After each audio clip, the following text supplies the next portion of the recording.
আসসালামু আলাইকুম, আপনারা সবাই কেমন আছেন? আমি আলহামদুলিল্লাহ ভালো আছি। আজকে হচ্ছে একটা মজার ভিডিও। আজকের ভিডিওতে আপনারা দেখতে পাচ্ছেন আমার বাবাকে, আমার আম্মুকে এবং আমার একটা ননদ, যে হচ্ছে আমার হাজবেন্ডের চাচাতো বোন, আমাদের একমাত্র পূর্ণতা আপু। হ্যাঁ, ওকে হচ্ছে আমি আমাদের বাবার বাসায় ইনভাইট করেছিলাম, নিয়ে গিয়েছি। তখন হচ্ছে আমার আম্মুর দেশি মাছ রান্না করেছে, দেশি মুরগি রান্না করছে, মানে এগুলো টুকটাক খাবারের সম্ভার।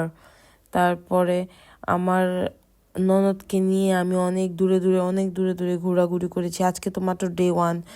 আমি ওকে আসলে দেখাচ্ছিলাম এই যে আমাদের বাসায়, যে ওখান থেকে এখানে ঘুরতে ঘুরতে ঘুরতে ঘুরতে এখান থেকে ভিতরে যেতে হয়, আর ওইদিকে মসজিদ আছে আমাদের, এটা দেখাচ্ছিলাম। এখানে একটা খেজুর গাছ আছে, বাট আনফর্চুনেটলি এই খেজুর গাছ থেকে কেউ রস দেয় না। হ্যাঁ, এখন হচ্ছে আমার পা দেখেন, আমার ননদের হাঁটাহাঁটি দেখেন। আমরা যে ছোট একটা গ্রামের রাস্তা দিয়ে হেঁটে হেঁটে যাচ্ছিলাম, পাশে হচ্ছে একটা দুর্গন্ধযুক্ত মূলা ক্ষেত। কিন্তু এই দুর্গন্ধযুক্ত মূলা কিন্তু অনেক মজা, এগুলো মিষ্টি মিষ্টি লাগে। আমার মূলা অনেক পছন্দ লাগে, আমি মূলা অনেক পছন্দ করি, যেগুলো আমি ছোটোবেলার জীবনে যেগুলা পছন্দ করতাম না, আর এই জীবনে এসে আমি এই মূলাগুলা এত বেশি পছন্দ করি, আপনারা কল্পনাই করতে পারবেন না যে মূলা মানে এত বেশি পছন্দ করি না, মানে নর্মালি পছন্দ করি আর কি। এখানে মানুষ অনেক ক্ষেত টেত লাগাইছে, এখানে মনে হয় ডাটা, এখানে মনে হয় জানি না কিছু একটা, ওখানে কলা গাছ, এখানে আমি, আর আমার সামনে আমার ননদ। এখানে সরিষা ক্ষেত, এখানে উঠতে গিয়ে যে আমি কতবার দুপুর মানে পরে যেতে নিছিলাম, মানে এটা বুঝে বলারই বাইরে। আর এখানে আমি একটু ঢং করবো, দেখবেন আপনারা, এই দেখেন আমি এখানে একটু ঢং করতেছিলাম।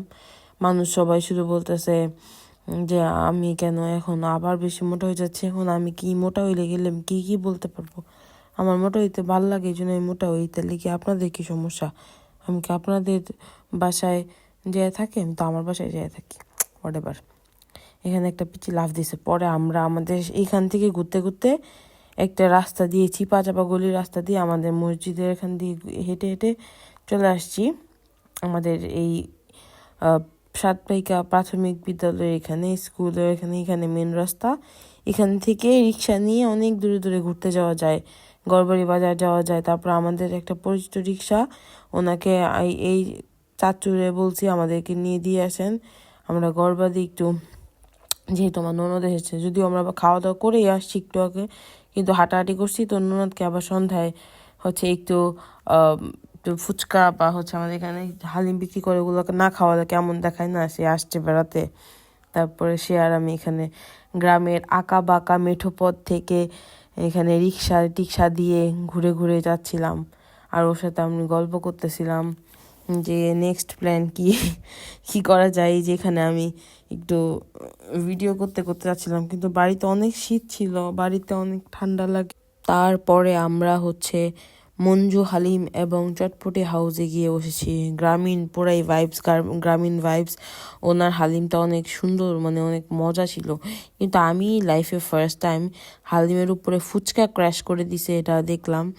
তারপরে অনেক ভালো লেগেছে ওনার হালিমটা অনেক মজা। আপনারা যদি কেউ শিবপুর সাতপাইকা হচ্ছে আসেন, তাহলে আপনারা আমাদের এখানের হালিম, এই মামার হচ্ছে একটাই দোকান আমাদের গড়বাড়ি বাজার, আমাদের গড়বাড়ি বাজার গ্রামের বাজার যেটা, সেখানে একটাই দোকান, সেখানে আপনারা হচ্ছে এটা ট্রাই করতে পারেন। এইটা হচ্ছে গিয়ে হালিম, আর হচ্ছে এই ফুচকাটা একদম মানে গ্রামের জিনিস, কিন্তু হচ্ছে টাটকা তাজা, মানে এখানে কোনো ফেকনেস নাই বা কোনো আর্টিফিশিয়াল কোনো কিছু নাই, মানে যেরকম হালিম থাকে সেরকমই নর্মাল মনে হয় যে গ্রামের জিনিসটা।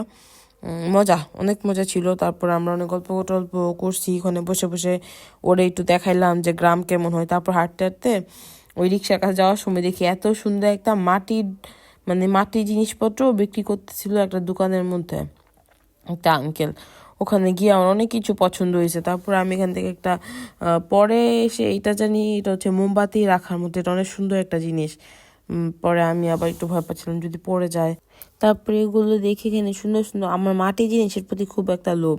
আর এটা হচ্ছে একটা সুন্দর বাটি, দেখেন তরকারি রাখা যায় বা মানুষের সামনে প্রেজেন্ট করার মতো কত সুন্দর সুন্দর জিনিস। আমার আজকের ব্লগটা এই পর্যন্তই। আপনারা সবাই আমাকে একটু লাইক করে দিয়েন, আমার ব্লগটাকে একটু শেয়ার করে দিয়েন আপনাদের বন্ধুদের মাঝখানে। তারপরে আবার বললেন যে হচ্ছে একটু কমেন্টও করতে, তাহলে আমি একটু খুশি হব। আপনারা আমাকে আমার জন্য দোয়া করবেন। আমরা আমাদের গ্রামে আবার চলে এসেছি। আল্লাহ হাফেজ। নেক্সট ব্লগও থাকবে আবার।